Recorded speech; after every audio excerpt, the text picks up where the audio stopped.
আসসালামু আলাইকুম ওয়া রাহমাতুল্লাহি ওয়া বারাকাতুহু। আপনারা কেমন আছেন ভাই? আমার সাথে রাগ করেছেন? ছোট মানুষ, বয়স কম, এলেম যোগ্যতাও নাই, তবু কিছু কথা কোরআন থেকে বলা হবে, শুনবেন তো ইনশাআল্লাহ? আসুন, যেহেতু তাফসীর মাহফিল আমরা লিখেছি, সরাসরি কোরআন থেকে আমরা আলোচনা করব।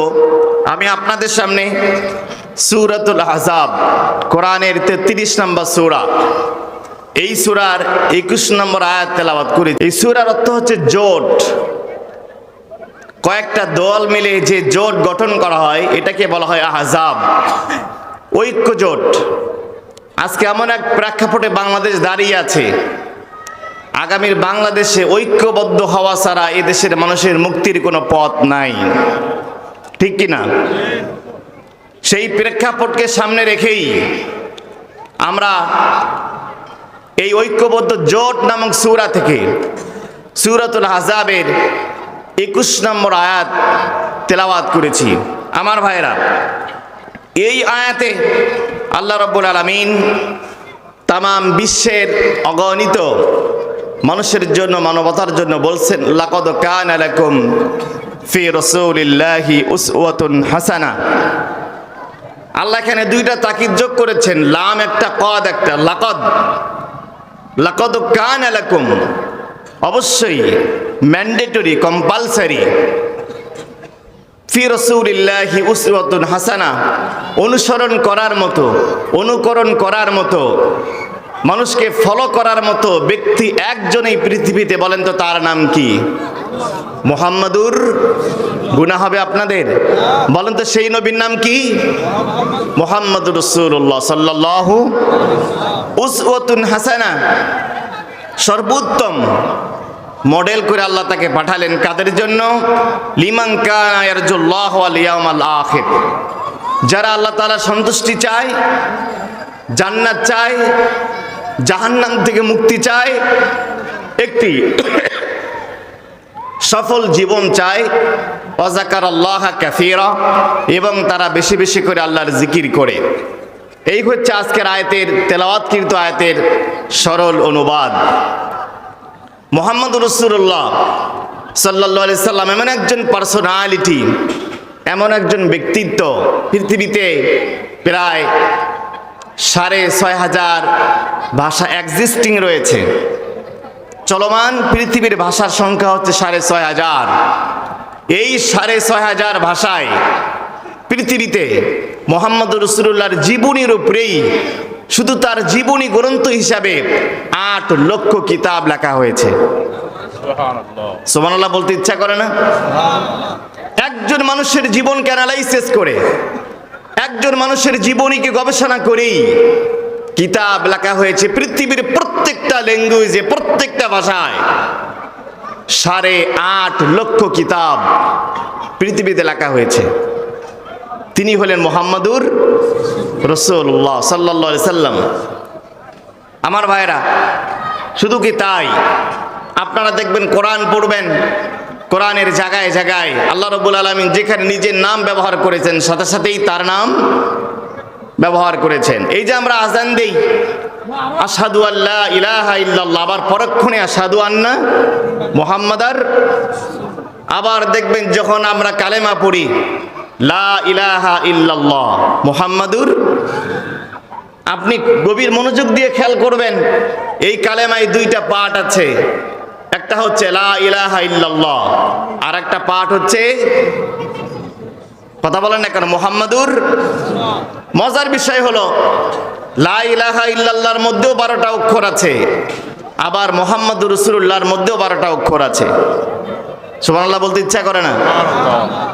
আরো মজার বিষয় হচ্ছে, লা ইলাহা ইল্লাল্লাহ বলতে কোনো নোক্তাওয়ালা হরফ নাই। এখানে বা নাই, তা নাই, সা নাই, জিম নাই, অর্থাৎ যে হরফগুলোর উপরে নিচে নোক্তা থাকে এরকম কোনো হরফ। আবার মুহাম্মাদুর রাসূলুল্লাহর মধ্যেও কোনো নোক্তাওয়ালা হরফ নাই। আল্লাহ রাব্বুল আলামিন বুঝালেন, আমার নামটা যেরকম সহজ উচ্চারণ করা যাবে, ঠিক একইভাবে আমার হাবিবের উপরেও সহজভাবে দরুদ শরীফ পাঠ করা যাবে। শুধু কি তাই, যেদিন আপনি হসপিটালে জন্মগ্রহণ করেছেন, হসপিটালে, ক্লিনিকে, অ্যাম্বুলেন্সে অথবা বাড়িতে, সাথে সাথে দুই কানে আজান, ডান কানে আজান আর বাম কানে ইকামত দেওয়া হয়েছে। ওই আজানের মধ্যেই আল্লাহর নাম এবং তার রাসূলের নাম ছিল। আবার যেদিন আপনাকে কবরে রাখা হবে, সর্বশেষ যে বাক্যটা বলা হবে বিসমিল্লাহি ওয়া আলা মিল্লাতি, তার মানে আপনার জীবন শুরু হলো আল্লাহ এবং তার রাসূলের নাম দিয়ে, আবার আপনার জীবনটা শেষ হবে আল্লাহ এবং রাসূলের নাম দিয়ে। তার মানে কি, আল্লাহ রাব্বুল আলামিন চমৎকার ভাবে আপনাকে আমাকে বুঝাইলেন, তোমার জন্ম থেকে মৃত্যু পর্যন্ত, মায়ের দোলনা থেকে মসজিদের খাটলি পর্যন্ত, তোমার ব্যক্তিগত জীবনে, পারিবারিক জীবনে, সামাজিক জীবনে, অর্থনৈতিক জীবনে, রাজনৈতিক জীবনে শুধুমাত্র একজন ব্যক্তিকে নেতা হিসাবে মানতে হবে। চিৎকার করে বলতে হবে, সেই নেতার নাম কি? আরো চিৎকার করে বলেন তো, তোমার নেতা আমার নেতা। জোরে বলতে হবে, তোমার নেতা আমার নেতা। আমার ভাইয়েরা, এমন একজন ব্যক্তিকে আল্লাহ রাব্বুল আলামিন তামাম বিশ্বের সমস্ত মাখলুকাতের জন্য নেতা করে বানাইলেন। শুধু তিনি নেতাই ছিলেন না, তামাম বিশ্বের মানুষের জন্য রহমত ছিলেন।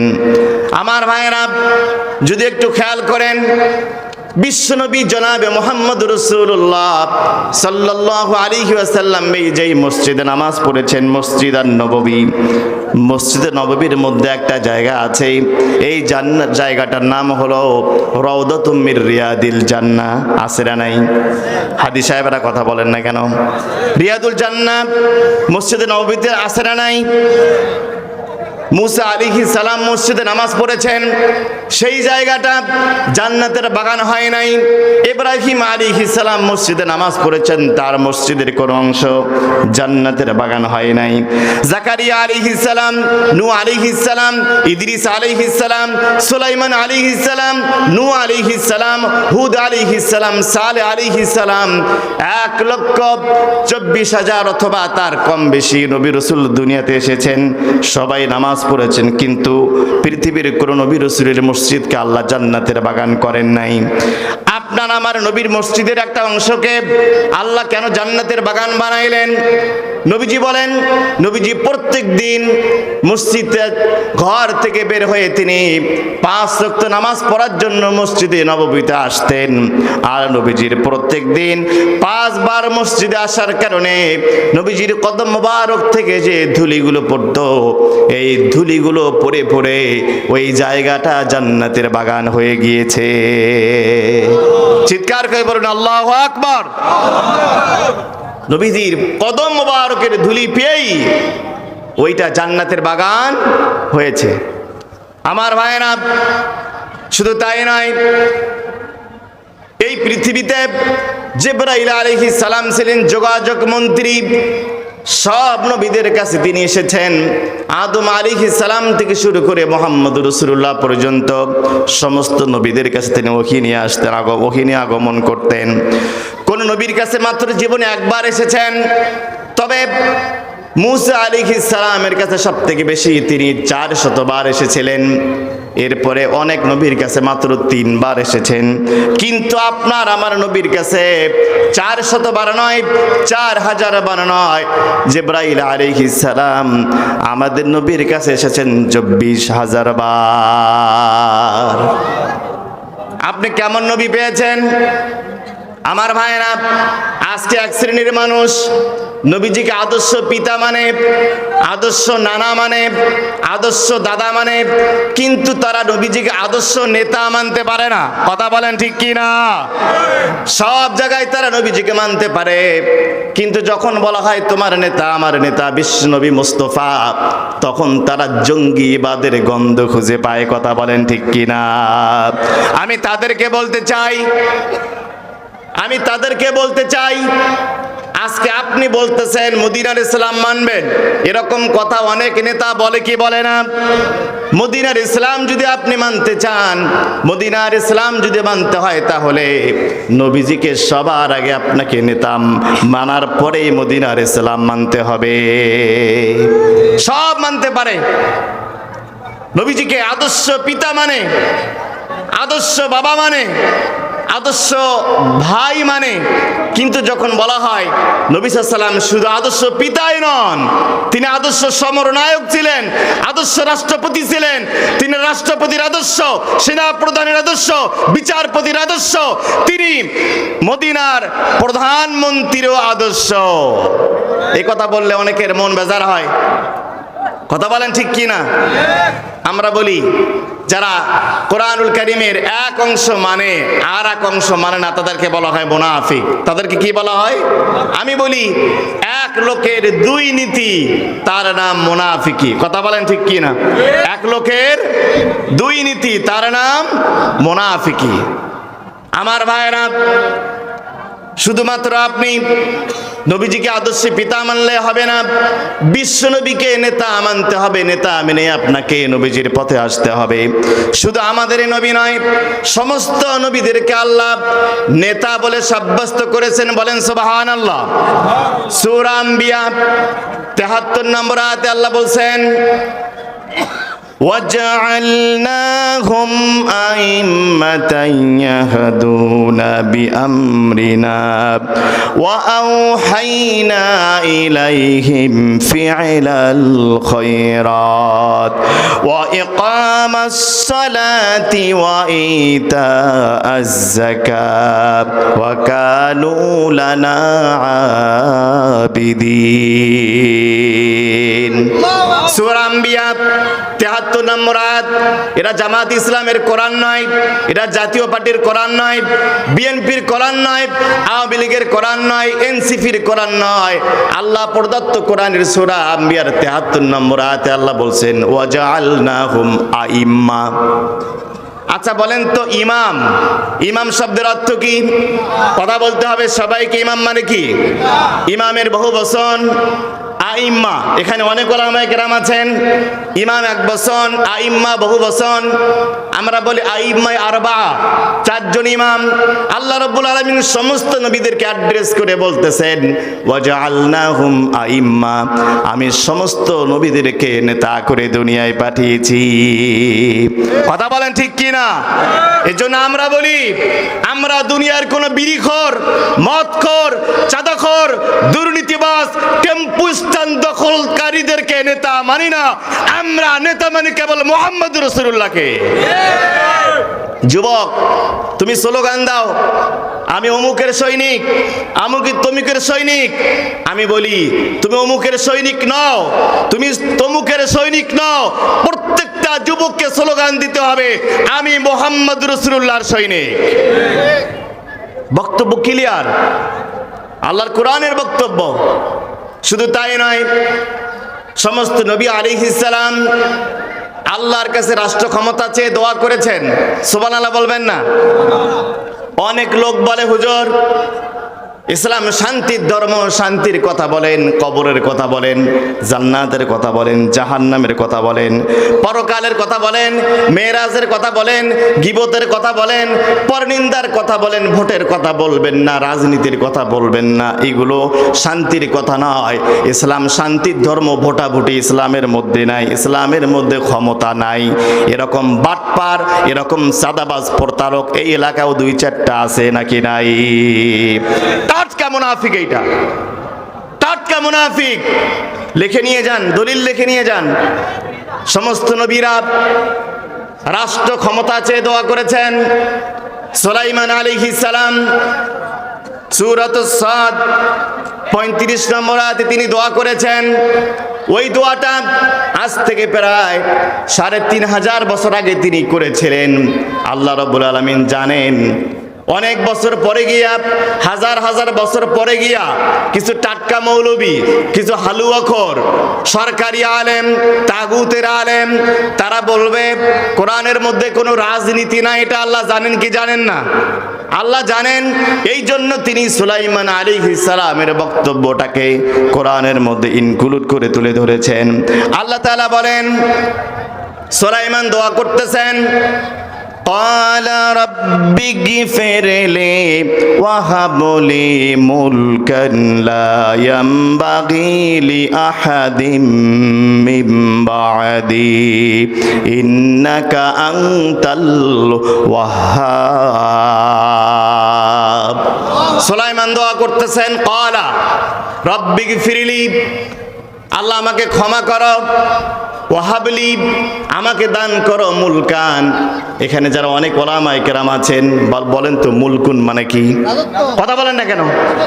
মুলুক মানে কি? এটা কি আমার দোয়া নাকি সুলাইমানের দোয়া? এটা জামাত ইসলামের কোরআন নয়, এটা আল্লাহ প্রদত্ত কোরআনের সূরা সাদের 35 নম্বর আয়াতে আল্লাহ বলছেন, সুলাইমান বলতেছেন ওয়াহাবলি মুলকান, আল্লাহ আমাকে ক্ষমতা দাও, আমাকে প্রেসিডেন্ট বানাও, আমাকে মন্ত্রী বানাও, আমাকে এমপি বানাও, আমাকে চেয়ারম্যান বানাও, আমাকে এমপি বানাও। এ দোয়া সুলাইমান আলাইহিস সালামের।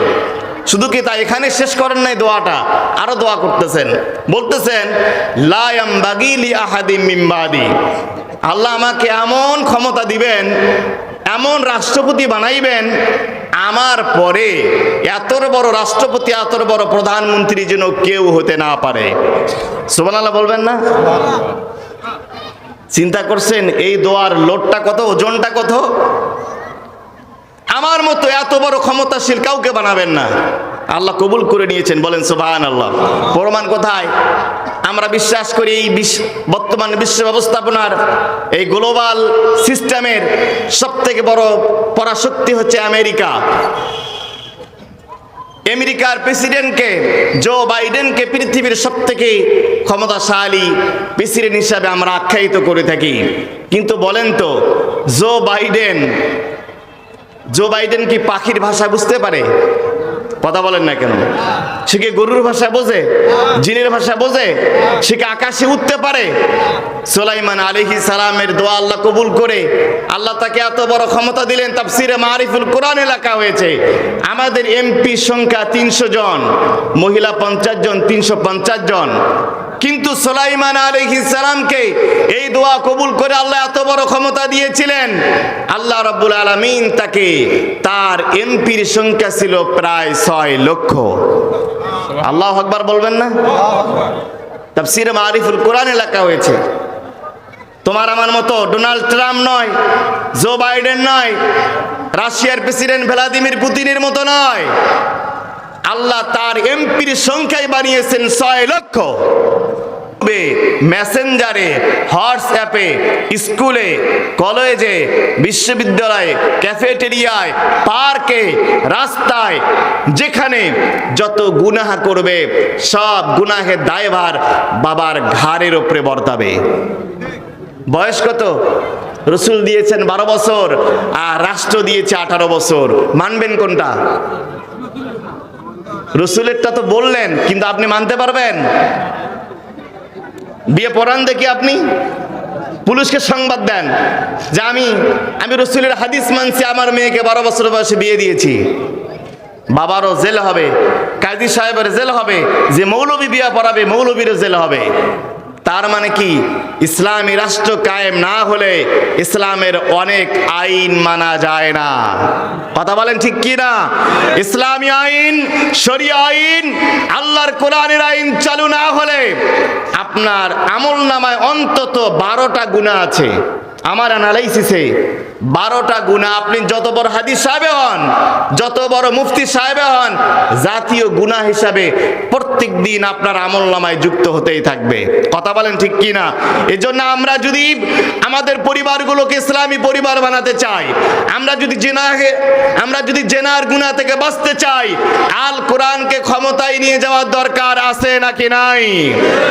আল কোরআনকে ক্ষমতায় নিয়ে যাওয়ার দরকার আছে? কারা কারা কোরআনকে ক্ষমতায় নিয়ে যেতে চাই? তুই হাত তুলে আল্লাহকে দেখাই। হাত নামান ভাই, হাত নামান। বিরক্ত হচ্ছেন নাকি? আমরা বললাম ইসলামী রাষ্ট্র গঠন করার জন্য 1 নম্বর ফর্মুলা হচ্ছে, কথা বলেন, 1 নম্বরটা কি? ইসলামী পরিবার গঠন করা। 2 নম্বর, নারীদের অধিকার দিতে হবে, নারীর অধিকার প্রতিষ্ঠা করা। বলেন তো 2 নাম্বার কি? নারীর অধিকার প্রতিষ্ঠা করা। এখন নারীর অধিকার বলতে কি বোঝান? আপনি কি বোঝেন?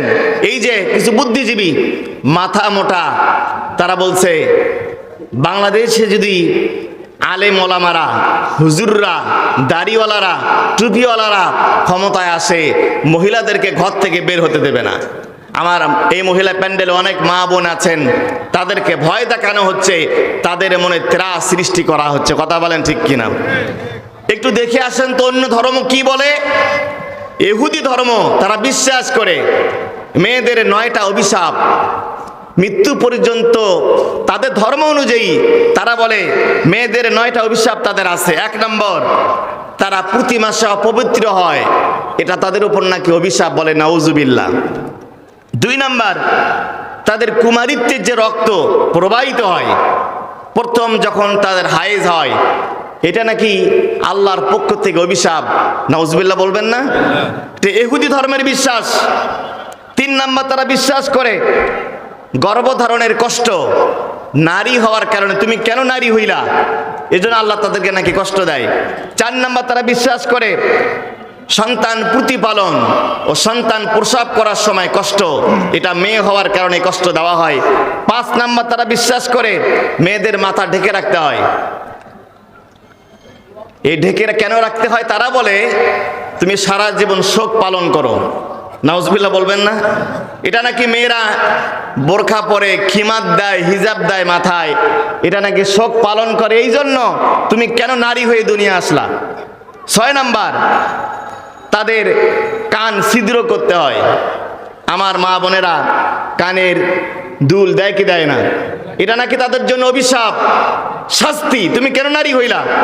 এরপরে 7 নম্বরে, তাদের সাক্ষ্য গ্রহণযোগ্য হয় না। অন্যান্য ধর্মে এই বিশ্বাসগুলো করা হয়। খ্রিস্টান ধর্মে বলা হয় জাহান্নামের চৌকাঠ মেয়েদের চরিত্র থেকে জাহান্নামের চৌকাঠ ভালো। নাউজুবিল্লাহ বলবেন না? বিভিন্ন ধর্মে এইভাবে আমার মহিলা মা বোনদেরকে অভিশাপ দেওয়া হয়েছে, তাদের সম্মান নিয়ে সিনি মেরে খেলা হয়েছে। কিন্তু যদি আপনি ইসলামের দিকে তাকান, ইসলামী রাষ্ট্র, কোরআনের আইন যদি চালু হয়ে যায়, কোরআনুল কারীম, ইসলামী শরিয়া, রাসূলের হাদিস, অন্তত 16টা মর্যাদা আল্লাহ নারীদেরকে দান করেছেন। বলেন সুবহানাল্লাহ। 16টা বৈশিষ্ট্য, অন্তত 16টা গুরুত্ব আমি বলতে পারবো। 1 নাম্বার হলো আল্লাহ রাব্বুল আলামিন কোরআনুল কারীমে 9 জন ব্যক্তির নামে 9টা সূরা দিয়েছেন। আল্লাহ রাব্বুল আলামিন মেয়েদেরকে ঠকান নাই, পুরুষ মানুষের নামে যেরকম সূরা দিয়েছেন, আল্লাহ রাব্বুল আলামিন মারিয়াম নামে মহিলার নামে একটা সূরা দিয়ে মহিলাদেরকেও আল্লাহ রাব্বুল আলামিন সম্মানিত করেছেন। বলেন সুবহানাল্লাহ। 2 নম্বরে, এই পৃথিবীতে ইসলাম গ্রহণ যিনি প্রথম করেছেন তিনি আবু বকর নন, ওসমান নন, আলী নন, জুবাইর এবং তালহা নন। সর্বপ্রথম যিনি ইসলাম গ্রহণ করেছেন তিনি হলেন খাদিজাতুল কুবরা রাদিয়াল্লাহু তাআলা আনহা। 3 নম্বরে যিনি ইসলাম গ্রহণ করেছেন, 3 নম্বরে যিনি সবার আগে ইসলামের জন্য জীবন দিয়েছেন। আমরা আজকে জীবন দেওয়ার জন্য প্রস্তুত, শহীদ হওয়ার জন্য প্রস্তুত, কিন্তু ইসলামের প্রথম শহীদ কোনো পুরুষ মানুষ হয় নাই, সবার আগে জীবন দিয়েছেন সুমাইয়া রাদিয়াল্লাহু তাআলা আনহা। আমার ভাইরা, এই রকম প্রায় আমি 16টা পয়েন্ট করেছিলাম, সময় স্বল্পতার কারণে বলা সম্ভব হচ্ছে না।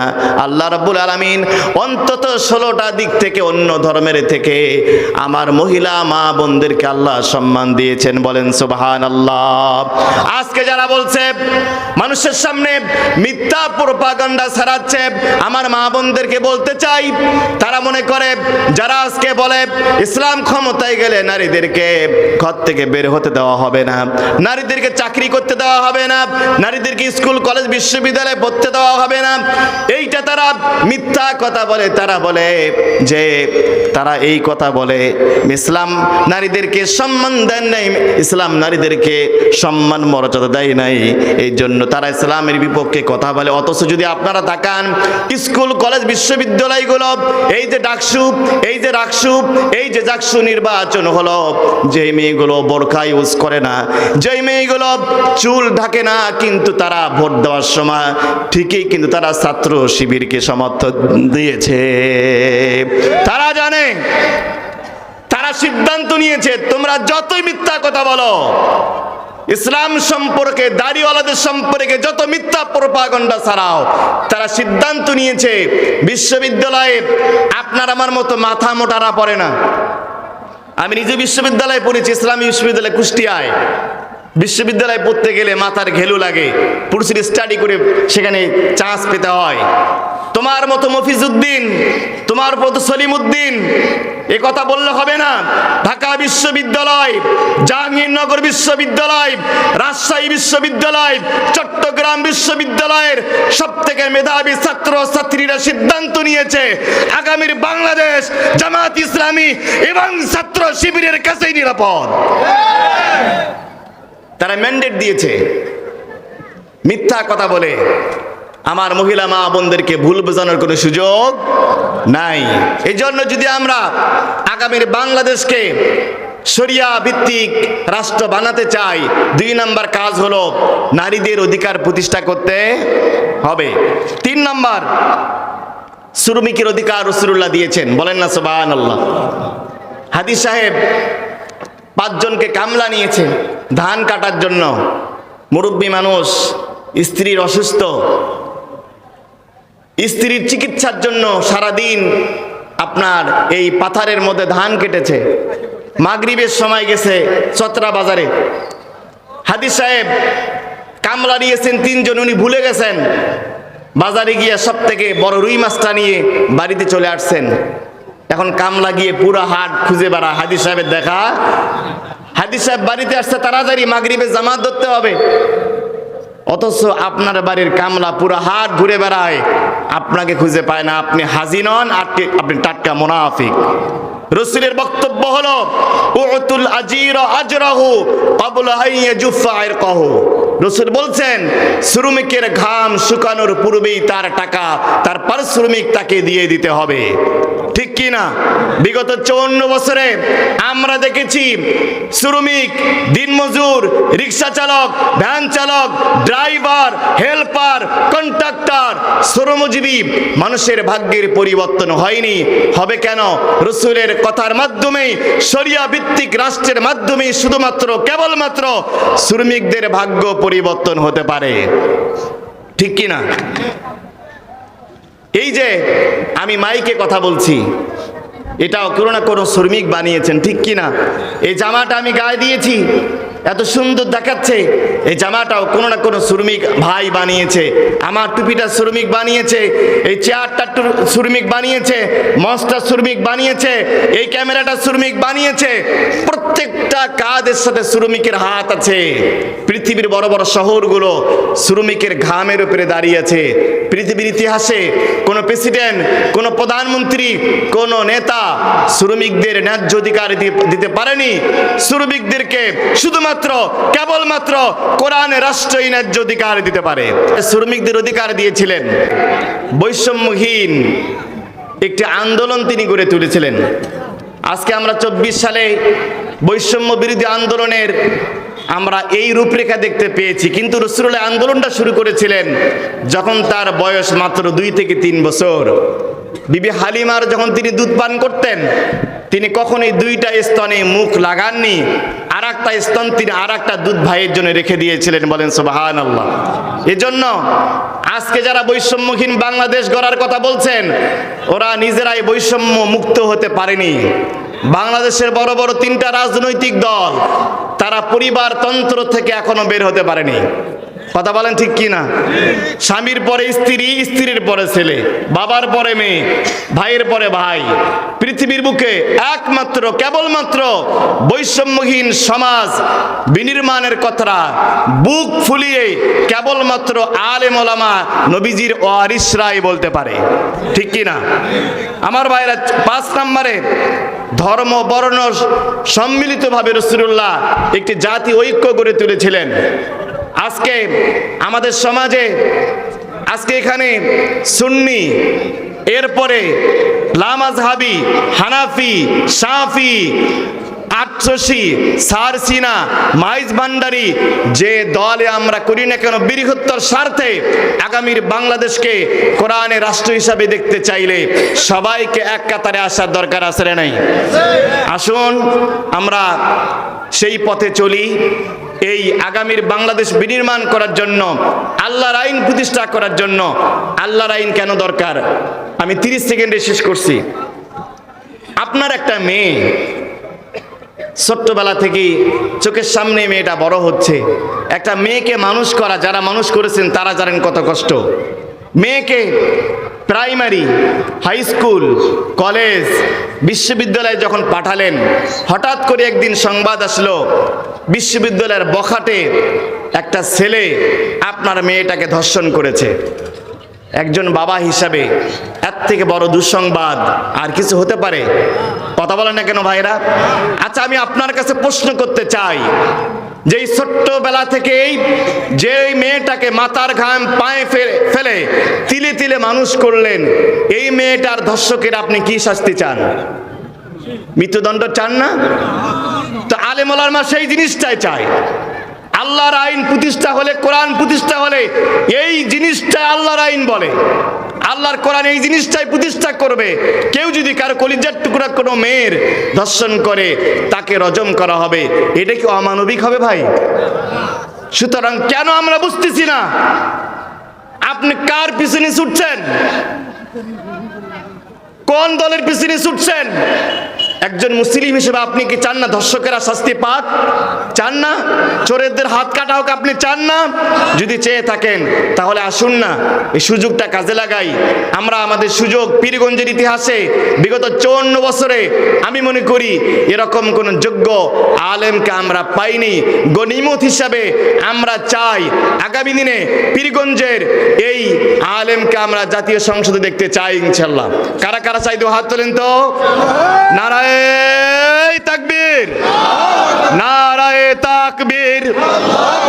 আল কোরআনের আলো, তোমার নেতা আমার নেতা।